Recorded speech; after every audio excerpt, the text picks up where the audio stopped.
is identified as mentally retarded, put back from the 5th grade into the 4th grade, and stayed in that category until I got out of high school.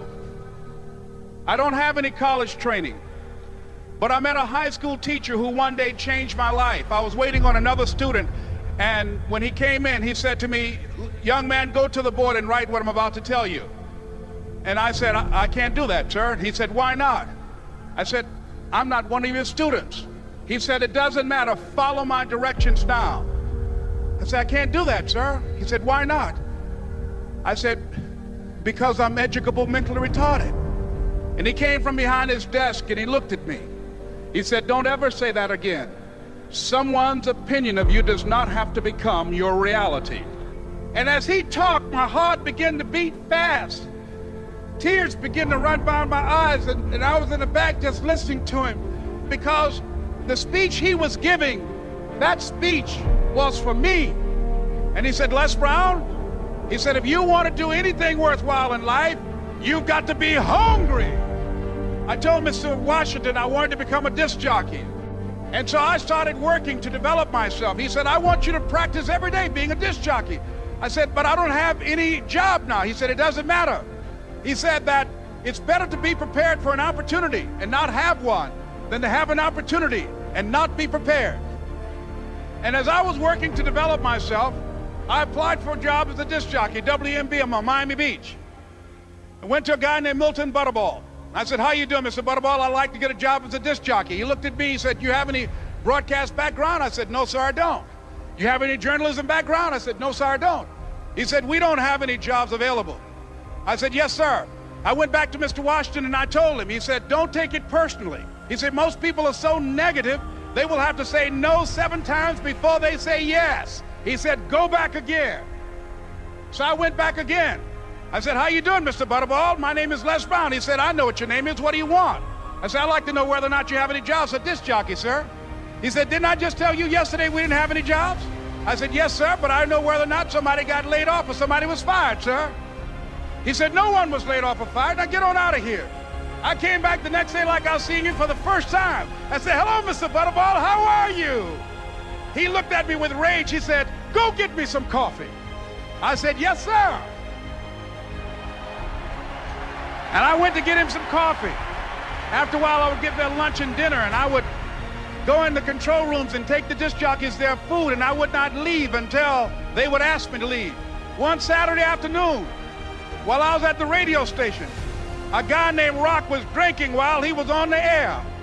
I was the only one there, looking at him through the control room windows, walking back and forth, young, ready, and hungry. Pretty soon the phone rang, and it was the general manager. And I answered the phone. I said, "Hello?" He said, "Les, this is Mr. Klein." I said, "I know." He said, "Rock can't finish his program." I said, "I know." He said, "Would you call one of the other DJs in?" I said, "Yes, sir."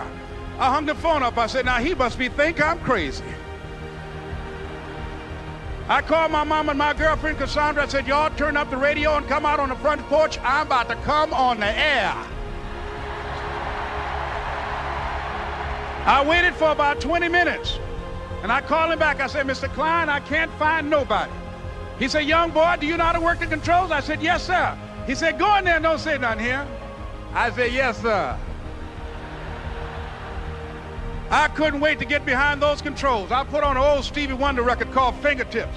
I sat down behind that turntable. I said, "Look out, this is me, LB Triple P, Les Brown, your platter playing papa. There were none before me, and there will be none after me. Therefore, that makes me the one and only. Young and single and love to mingle, certified, bona fide, indubitably qualified to bring you satisfaction, a whole lot of action. Look out, baby, I'm your love man." I was hungry.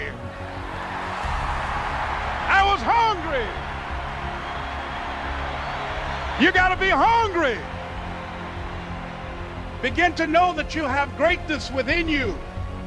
And if just one of you here begin to envision yourselves as being blessed and highly favored to reach your goals, if just one of you capture the essence of what that means, that you have greatness within you and a responsibility to manifest that greatness, that you can make your parents proud, you can make your school proud, You can touch millions of people's lives, and the world will never be the same again because you came this way.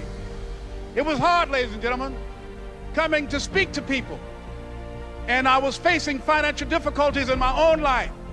I was behind on my bills and my dreams, and I'm saying to them, you can live your dream. It was hard, ladies and gentlemen. It was very difficult to pick myself up each day believing that I could do it. There were times that I doubted myself. I used to ask myself, can I do this? And something said within me, you're the one. Don't give up on your dream. By continuing to push forward, by continuing to run toward my dream, that one day I would have my own talk show. It's a long shot, ladies and gentlemen, from Liberty City, an abandoned building on a floor, never knowing my mother or father. It's a long shot. Being here with you today in this dome in Atlanta, it's a long shot. No college training, labeled educable, mentally retarded, but I kept running toward my dream. Don't stop. Don't stop running toward your dream.